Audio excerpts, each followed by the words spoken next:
दादाजी, हलाहल विष का निर्माण कैसे हुआ था? क्या इस तरह का कोई और विष भी है संसार में? अपने पौत्र वायु के सवाल सुन आचार्य भद्र मुस्कुरा उठे।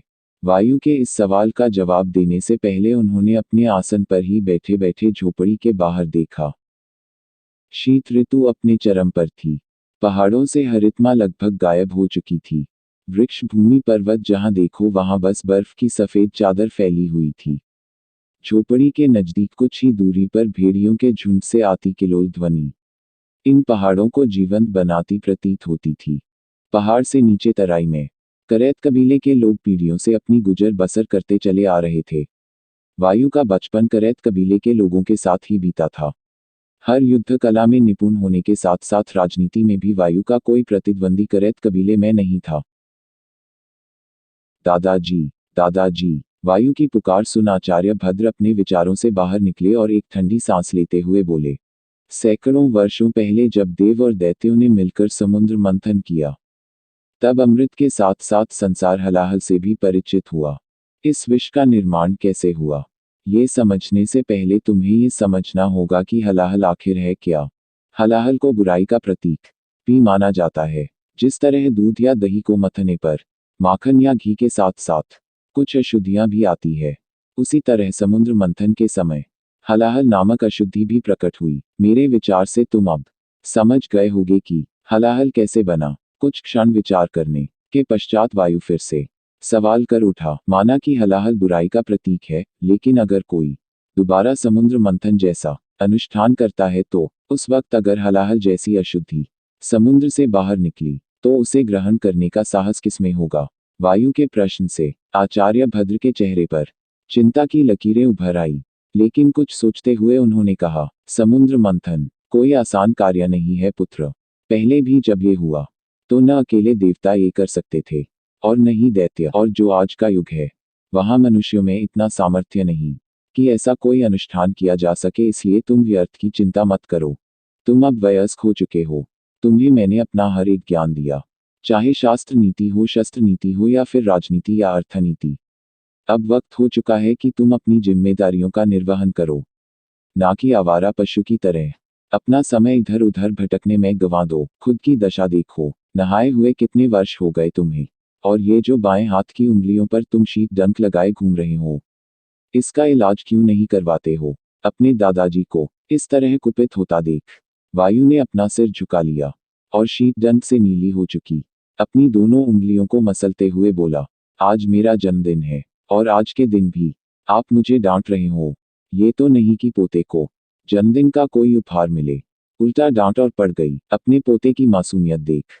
एक बार तो आचार्य भद्र भी पसीज गए, लेकिन खुद की भावनाओं को कब्जे में करते हुए आचार्य भद्र बोले, तुझे उपहार चाहिए तो तुझे वो भी मिलेगा, लेकिन पहले जाकर मेरे लिए नाग सरोवर से श्वेत कमल पुष्प लेकर आ, ताकि मैं भगवान को अर्पित कर सकूं।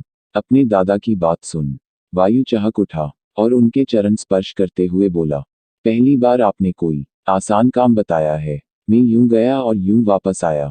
वायु के झोपड़ी से निकलते ही उसके दादा के चेहरे पर एक रहस्यमय मुस्कुराहट आ गई, जो कि हवन कुंड में चंदन की लकड़ियां व्यवस्थित करते समय भी ज्यों की त्यों थी। वायु जैसे अश्व पे सवार था, नंगे पांव बर्फ की श्वेत चादर को रोंदते हुए वह द्रुत गति से दौड़े जा रहा था। रास्ते में अगर कोई बड़ा पत्थर या शिला आती, तब कुलांच भरने पर उसके बालों की बड़ी लट काले बादल के समान हवा में लहरा उठती। घनी मूंछ और दाढ़ी भी वायु का दीप्तिमान चेहरा छिपा पाने में असफल हो रही थी। भुजाओं की मांसपेशियां ही भुजाओं की शक्ति की चुगली खा रही थी। पीठ और सीने पर लगे अनगिनत घावों के निशान उसकी वीरता की कहानी स्वयं गुनगुना रहे थे। वायु ने अपनी गति क्षीण करी, क्योंकि वो अब नाग सरोवर के किनारे पर पहुंच चुका था। लेकिन सरोवर का हाल देख वो वहीं आलथी पालथी मारकर बैठ गया और खुद से ही कहने लगा, ये क्या दादाजी, ये सरोवर तो बर्फ से जम चुका है। अब इसमें आपके श्वेत कमल कहाँ मिलेंगे।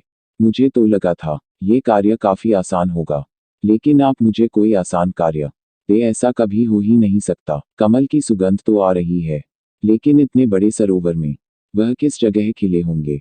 कम से कम किनारे पर जमी इस मोटी बर्फ को देखकर तो नहीं लगता कि सरोवर के किनारे पर कोई कमल पुष्प होगा। अब मुझे सरोवर के मध्य में ही जाना होगा, क्योंकि सुगंध शायद उसी ओर से आ रही है। इतना कहने के बाद वायु अपनी जगह से उठा और आसपास कुछ ढूंढने लगा। अब से वायु का किरदार मैं निभाने का प्रयत्न करूंगा। मुझे जो चाहिए था वो मुझे मिल गया। सूखी लकड़ी का एक सीधा टुकड़ा, जिसकी छोटी छोटी टहनियां तोड़कर मैंने सहारे के लिए एक सीधा डंडा बना दिया। मैं उस डंडे के सहारे बर्फ से जमे सरोवर पर सावधानी से अपना संतुलन बनाए चले जा रहा था। बहुत दूर जाने के बाद जब मैंने पीछे मुड़कर उस किनारे की तरफ देखा, तो वह भी अब कोहरे की वजह से दिखाई देना बंद हो चुका था। डंडे से बर्फ की मजबूती का अनुमान लगाते हुए मैं लगातार आगे बढ़ता चला जा रहा था, और जितना आगे बढ़ता उतनी ही श्वेत कमल की चिर परिचित सुगंध मेरे नथुनों में समाती जा रही थी। अचानक मेरे कदम ठिठके, पैरों के नीचे बर्फ अब तड़कने लगी थी। कोहरा भी अब घना होने लगा था। आगे कुछ न दिखाई दे रहा था और न ही सुझाई, लेकिन मेरे नथुनों में पड़ती श्वेत कमल की वह सुगंध अब और पक्की हो चुकी थी, जो इस बात का घोतक थी कि कमल पुष्प पास में ही है। सावधानी के साथ मैं फिर से चलने लगा, लेकिन कच्ची बर्फ की वह चादर मेरा 112 किलो वजन उठा नहीं पाई और टूट गई। ठंडे पानी के स्पर्श मात्र से ही मेरा हृदय द्रुत गति से वेगमान हो चला था। रुधिर शिराएं फटने को आतुर हो चली थी, लेकिन मुझे ज्यादा समय नहीं लगा। खुद को संभालने में एक भरी पूरी डुबकी उस सरोवर में लगाकर मैं फिर से सतह पर आ गया और अपने आसपास देखने की कोशिश करने लगा। जल्दी ही मुझे अपने करीब कुछ कमल पुष्प दिखाई देने लगे, जिनमें आधे से ज्यादा अभी पूरी तरह से खिले नहीं थे, लेकिन कुछ कमल पूरी तरह से खिलकर अपनी सुगंध फैला रहे थे। दादाजी ने आज मुझे नहला ही दिया। कितने महीनों से पानी से बचने की कोशिश कर रहा था, लेकिन आज मुझे डुबकी लगवा ही दी। चलो अब सरोवर में कूद ही गए हैं तो नहा लिया जाए, वरना दादाजी को मैं साफ सुथरा नहीं दिखा तो गुस्सा करेंगे। अपने मन में ही ये सब कुछ कहते हुए मैं सरोवर के ठंडे पानी में स्नान करने लगा।